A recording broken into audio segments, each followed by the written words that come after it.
Fala aí, turminha! Tudo certo? Como é que estamos? Deixa eu ver aqui se tá bom meu cabelo. Tá bem enquadrado aqui. Então é isso, hein? Videoaula de revisão. Primeira de vocês. Espero que ela seja útil para que vocês arrasem na avaliação. Fechou?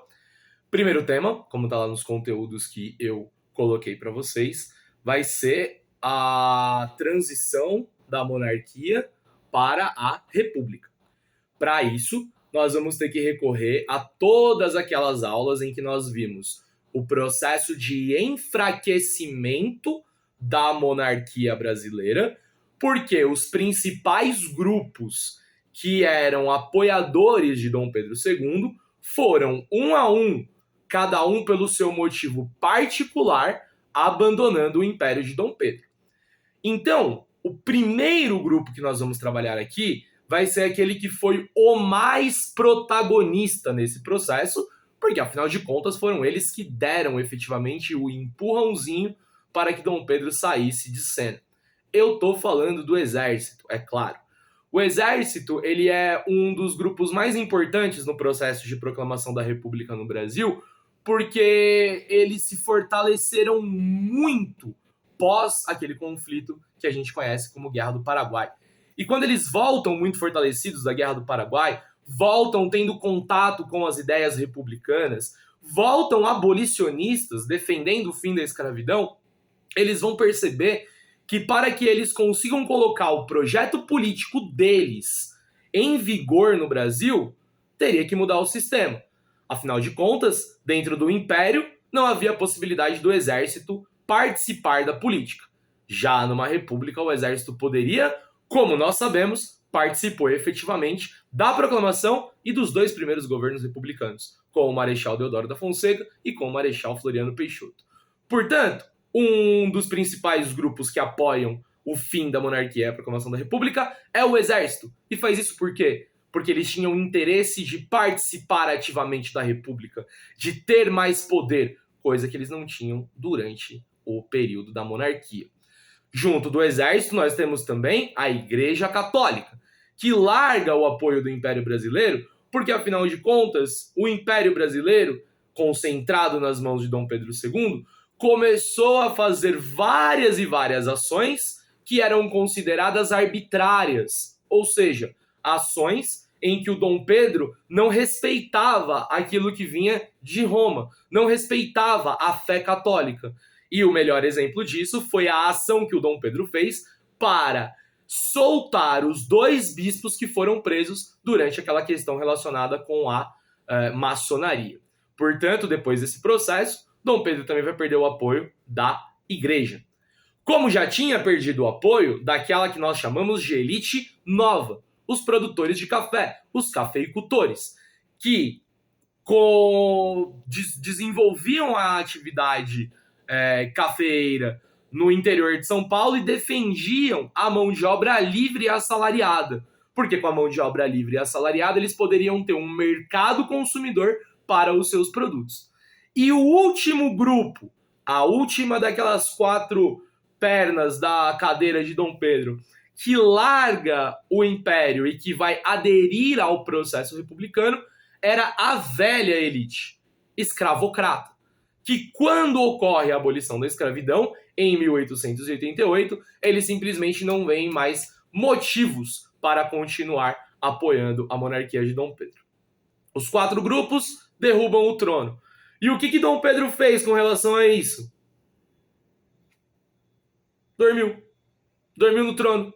Lembra daquela imagem que trabalhamos em aula? Se eu tivesse um editor legal, eu ia falar para ele colocar aqui agora, mas eu não tenho, então não vai ter imagem. Mas você pode ver ali na internet, jogando agora Dom Pedro dormindo no trono no Google, que você vai ver a imagem dele dormindinho, que representa pra gente um movimento no qual ele não conseguiu acompanhar as transformações pelas quais o Brasil estava passando.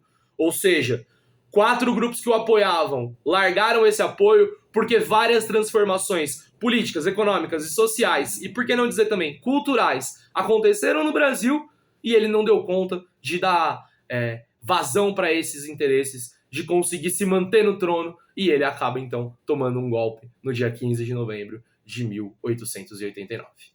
Esta é a nossa república. República essa, né, que teve muitos protagonistas, como nós vimos. Lembrem-se, então, que os protagonistas, os grupos que apoiaram a república, foram esses quatro. E esses quatro, cada um pelos seus próprios interesses. O exército, já falamos. A Igreja Católica larga o apoio a Dom Pedro um pouco por todos esses processos, mas como nós vimos também, a elite econômica do café tinha muito interesse na proclamação da República para também participar da política, para colocar os seus interesses econômicos na ordem do dia. Ou seja, para criar um governo que valorizasse o seu produto e que valorizasse a sua atividade econômica. O que faz com que a gente perceba que a nossa república ela foi proclamada para atender os interesses particulares daqueles que a protagonizaram. E aí fica a nossa pergunta mais importante. E o povo? O que acontece com o povo na proclamação da república? A população mais pobre? Pois é, não participou. Foi excluída desse processo. E vai ser excluída durante toda a Primeira República.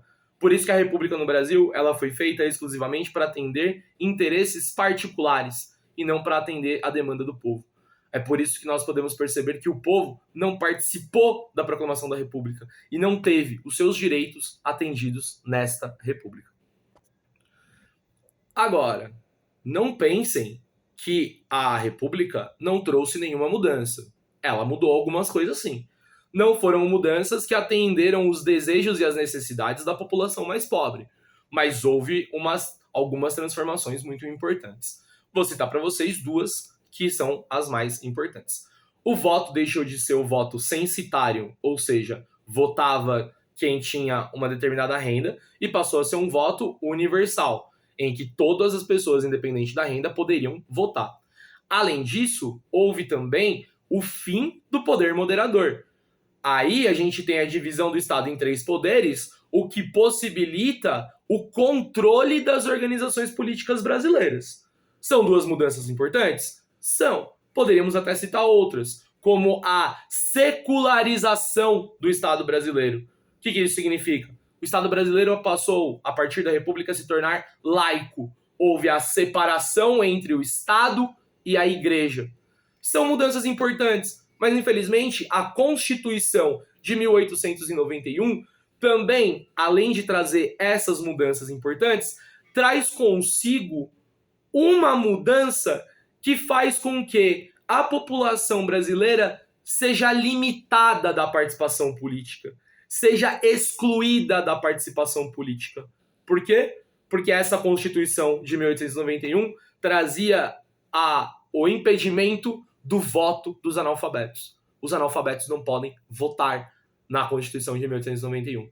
E a maior parcela da população brasileira, principalmente as camadas mais pobres, eram analfabetos. Então isso limita, restringe a participação política.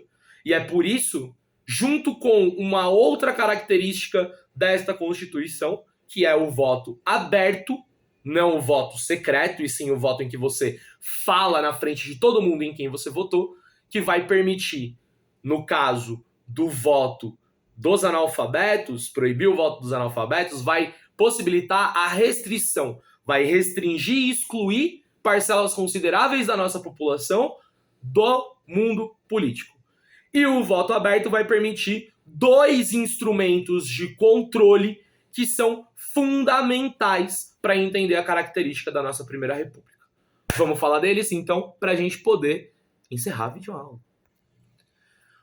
O voto aberto, ele permite uma prática de compra ou de controle dos votos.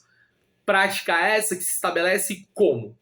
No caso dos lugares mais afastados, dos interiores do Brasil, dos lugares mais ligados aos fazendeiros, que, como nós sabemos, lá ainda no começo do século XIX se tornaram coronéis, ou seja, possuíam o poder militar nas suas mãos, começa a ocorrer uma prática no qual esses coronéis obrigavam a população a votar em quem esses coronéis quisessem.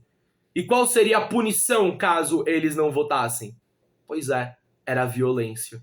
Por isso que essa prática, digamos assim, de coagir as pessoas, de forçar as pessoas de forma violenta a votar em quem eles quiserem, vai ser chamada de coronelismo. Agora, na cidade, onde há a possibilidade, por exemplo, de denunciar esse tipo de prática, se estabeleceu uma outra forma de controle de votos. O controle não seria mais por base da violência, mas aproveitando que nas grandes cidades brasileiras a população pobre tinha praticamente nenhum direito e vivia em péssimas condições, começou a se estabelecer uma troca de favor. Eu voto em você e você me dá alguma coisa que eu quero em troca. Um remédio, uma cadeira de roda, um saco de cimento.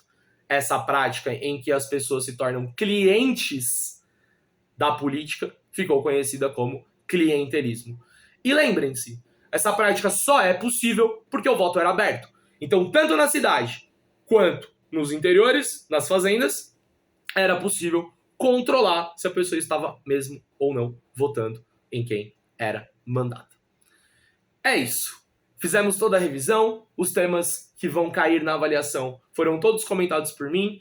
Eu faço votos de que vocês não fiquem apenas na videoaula, assistam a videoaula, mas procurem ler o capítulo 1 do livro didático que vai ajudar vocês a recuperar algumas dúvidas. E é claro, o caderno de vocês também é um excelente material de estudo. Um beijo para vocês, bons estudos, e eu tenho certeza que vocês vão arrasar nessa primeira avaliação de história. Beijo, galerinha!